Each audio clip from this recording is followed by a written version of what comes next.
everyone, my name is Audrey and today I'm doing a review of The Last of August by Brittany Cavallaro. This is the second book in the A Study in Charlotte series, and man oh man, did I love it. The first thing I want to talk about in this review is Brittany Cavallaro's phenomenal writing. She has a BA in literature and an MFA in poetry, so she is clearly like very seasoned in the field of writing and literature, and it shines so brightly in every single one of her words and sentences and phrases and chapters. Like, everything in this book is clearly done by someone who knows what they're doing. The pacing is on point, keeps you on your toes the whole time. You never feel bored during this whole book, and there was many opportunities where you could have, but because the writing is so good, you always feel very enthralled and enraptured in the book, so you never got bored or felt lost or confused about what was happening. It was very, very brilliantly handled. We have just left Jamie and Charlotte after their crazy fall semester at their Connecticut prep school. They have decided to stay with Charlotte's family in Sussex over the holidays, also with her uncle Leander, who Jamie knows very well. He is his father's best friend. And then one day Leander goes missing and Jamie is the last person to have seen him.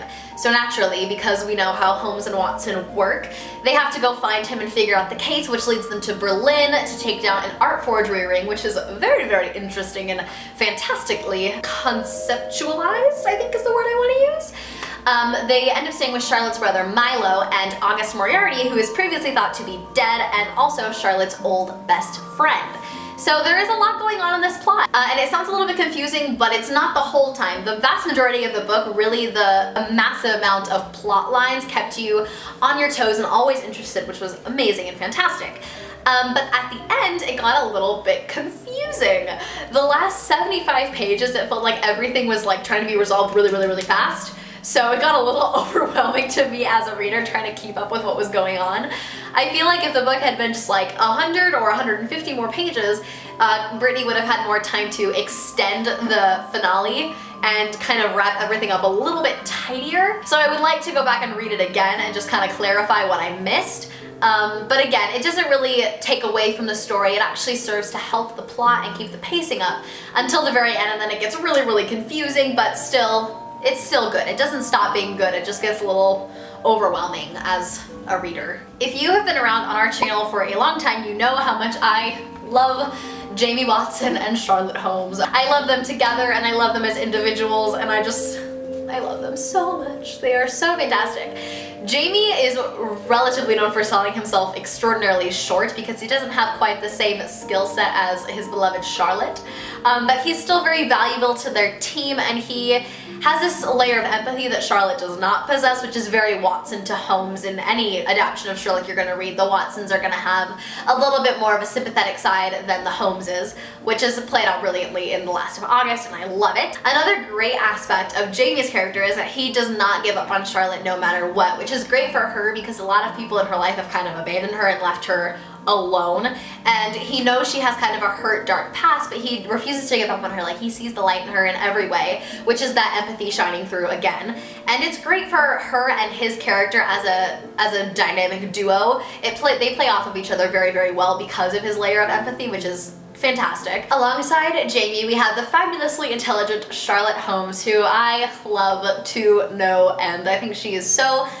brilliantly written. My favorite part about Charlotte is that she doesn't have time for silly or petty things, so when she focuses her energy into something, it clearly means that it's going to be important to the story, which is a valuable tool for the reader to use to kind of assess what's going on and try and solve the case along with them, because it is a mystery novel, and that's how you read mystery novels. Another important thing about Charlotte is that she, as a true Holmes, has a very strong emotional facade. She doesn't really show her emotions, so when she does, you also know that it's going to be something very, very important is going to happen, or it's going to be an important plotline later in the story, something like that. So whenever Charlotte is being real and genuine, you know to pay attention because something real is probably gonna go down. My final favorite thing about Dear Sweet Charlotte is that she is a true YA anti-hero, and I love her for it.